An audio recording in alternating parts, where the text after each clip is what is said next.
My wife Jocelyn and I were celebrating our third wedding anniversary at a charming countryside shared Airbnb.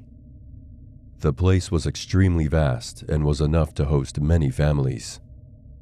It was nestled deep in the countryside, surrounded by lush green fields, rolling hills, and dense forests. As we entered the lobby, the dimly lit hallways added to the rustic charm of the place, with antique furniture and vintage paintings hanging on the walls. The owners greeted us with warm smiles, and we were quickly ushered to our room. As we walked through the hallways, I couldn't help but notice the other guests, who seemed to know the owners very well. It just felt as if they were all a big family and not just regular guests. The day was spent exploring the breathtaking countryside, far from the chaos of the city. The clear blue sky, the gentle breeze, the rustling leaves, and the chirping birds created an idyllic atmosphere. As night fell, we retired to our cozy room and fell asleep. But our peaceful slumber was interrupted by Jocelyn's terrified voice as she woke me up. She claimed to have heard strange voices downstairs. I had never seen my wife this scared in my life, and I realized I had to go and investigate in an attempt to calm her down. But what I saw was beyond belief. The main hall was pitch dark, except for a single candle that flickered ominously in the center. The owners and guests had formed a circle around the candle, holding hands and swaying to an inaudible chant. They looked like they were performing some kind of religious ritual, but surely not a peaceful one, as they were screaming and loudly crying as if in grief. I rushed back to the room to tell Jocelyn what I saw, and we both agreed that we needed to leave the next day. However, when we tried to check out the next day, the owner insisted that we stay for a few more days, stating that there were many more places in the area to explore. When we tried to argue, he told us, "The buses that take outside of here only come twice a week, so you can't leave this place for the next 2 days." He spoke those words with an unnervingly large smile that stretched across his face, revealing a set of yellowed teeth.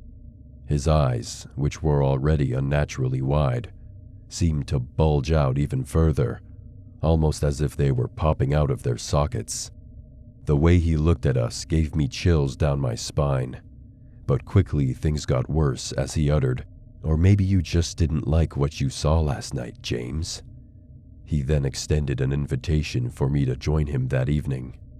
"Why don't you join us tonight? You both will love it." His unsettling grin remained fixed on his face, almost as if he was implying that I couldn't possibly decline his offer. Despite our fear, we decided to join in the ritual the next night to avoid any unwanted outcomes. The ceremony started innocuously enough, with everyone sitting around the candle and holding hands, but as the ritual progressed, the chanting grew louder, and the swaying turned into jumping, laughing, and even hysterical crying. It was an unsettling and frightening sight, and I couldn't help but feel sick in the stomach. I turned my gaze towards Jocelyn, who didn't look fine. She excused herself, asking to leave for the restroom. However, as soon as she mentioned it, the owner's face twisted into an expression of pure malice. His eyes glared at her with a menacing intensity. "No, you can leave when we are done." His voice was low and guttural, sounding more like an animal than a human being. Jocelyn recoiled in terror. The owner then leaned forward, almost pressing his face against ours. "You must stay," he said, his voice dropping to a whisper. "Breaking the ritual is a sin, a major sin. You do not want to know the consequences." Finally, after what felt like an eternity, the owner dismissed us all at around 2 a.m. As we stumbled back to our rooms, sleep did not come easily that night, as every creak and whisper filled us with a sense of dread and terror. As me and Jocelyn were lying in bed, Thinking of a way to get out of there, Jocelyn proposed, "What if we leave now? They're all asleep. We might have a chance." And immediately, the owner's face suddenly appeared in the doorway, and he peered at us with an eerie expression. "Aren't you enjoying your time with us?" he said, with a tone that suggested he already knew our answer. Without waiting for a response, he quickly withdrew, leaving us alone with our racing thoughts and growing sense of unease. Unfortunately, we were forced to endure the rituals for the next few days, until the buses that ran only twice a week finally arrived. The relief we felt upon leaving that cursed place was palpable, but the memories of those terrifying nights would stay with us forever. I reside in Ishigaki, one of the most visited islands in Japan. Every year, hundreds of thousands of tourists flock here, and I saw it as a golden opportunity to earn some extra cash on the side. I owned a very old house handed down from my parents.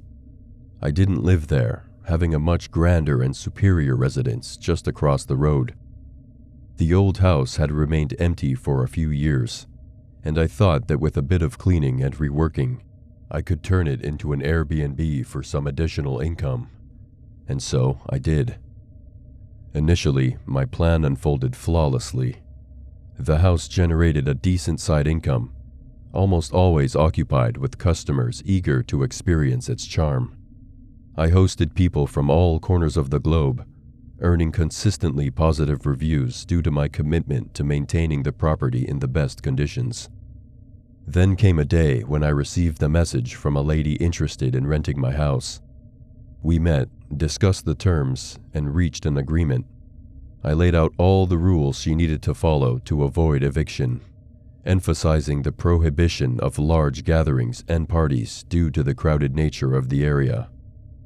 She was understanding, accepting my conditions, and moved into the apartment for a week.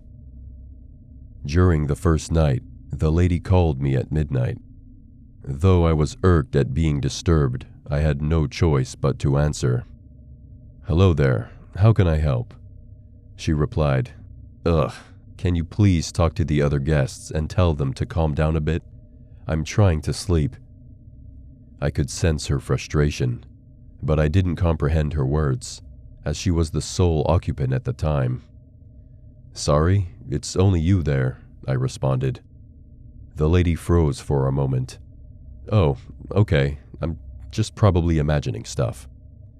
Confused, I leapt out of bed and approached my window, scanning the surroundings of the rented house. Something immediately caught my eye. The second floor, unoccupied at the time, was fully illuminated. Did I leave the light on? I wondered. I called the lady again. "Hello there. Can you please go upstairs and turn the lights off? Sorry to bother you." "Ugh, sure, but can you stay on the line?" Her request seemed a bit odd, but I agreed. Throughout, I could hear her leaving her room, climbing the stairs, the creaking echoing through the phone. As I stood by my window, the lights finally went out.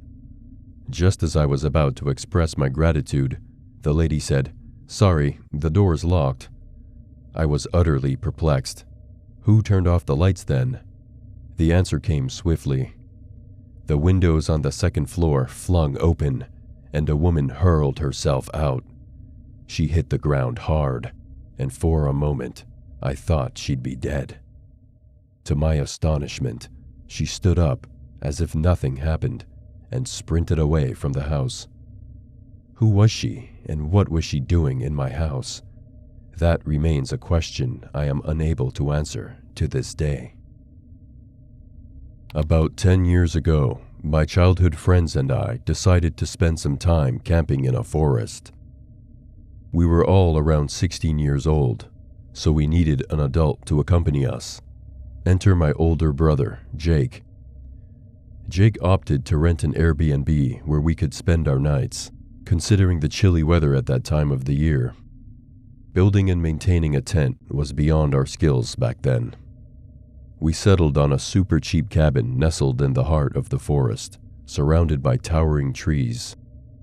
Though I didn't think much of it at the time, as an adult, I now realize the extremely low price for a location like that was definitely not normal. On the chosen day, Jake drove us in his SUV to the cabin. It took us about 2 hours to get there, and dusk was already settling in. We unloaded our belongings into one of the cabin's rooms, catching my eye as its architecture differed from the rest. The room was clearly designed for a girl, adorned with pink paint, and Victoria was carved into a wooden piece on the door. After unpacking, we gathered in the cabin's hall for a classic session of horror stories, with my brother Jake leading the charge to scare us. Different creepy tales were shared, and the entire time, Jake teased the supernatural, saying things like, "Ghosts, I know you're here. Come out now. I can see you moving. I can feel you. Talk to me." We laughed it off, but beneath the surface, I was sure we were all a little spooked. As we were preparing to get some sleep, the lights suddenly went out. A complete blackout. The only source of light was the faint moon rays streaming in through the old windows, and I could swear at one point I saw a shadow moving. Our bravado shattered, and most of us started whimpering like scared children, except for my brother Jake, who tried to calm us down, saying, "Don't worry guys, this is a very old cabin, and electricity must have cut off sometimes." Through his reassurance, I sensed a hint of guilt for his earlier attempt to freak us out. Just as we were regaining our composure, a red light emanated from the room where our luggage was stored. The light lasted only a fraction of a second, but its eerie red glow painted the entire house. At that moment, Jake decided it was time to leave. We all sprinted towards the door, leaving everything behind. However, as we reached the door, it slammed shut as if something didn't want us to leave. We forced it open, piled into the car, and Jake sped away. None of us dared to look back. As we navigated through the dense, narrow forest roads, we noticed something in the distance. As we approached, it became clearer. A massive man in a long, all-white robe with an onyx black beard, almost reaching his belly. He stood in the middle of nowhere, not facing us, but instead, blankly staring at a tree as if possessed. I looked at my friends to make sure they saw it too, and they all confirmed. Finally, back home, after countless attempts to contact the owner, we received no reply whatsoever. I have no clue what happened, but could it be the owner setting us up to take our stuff? That's the only explanation I can think of now.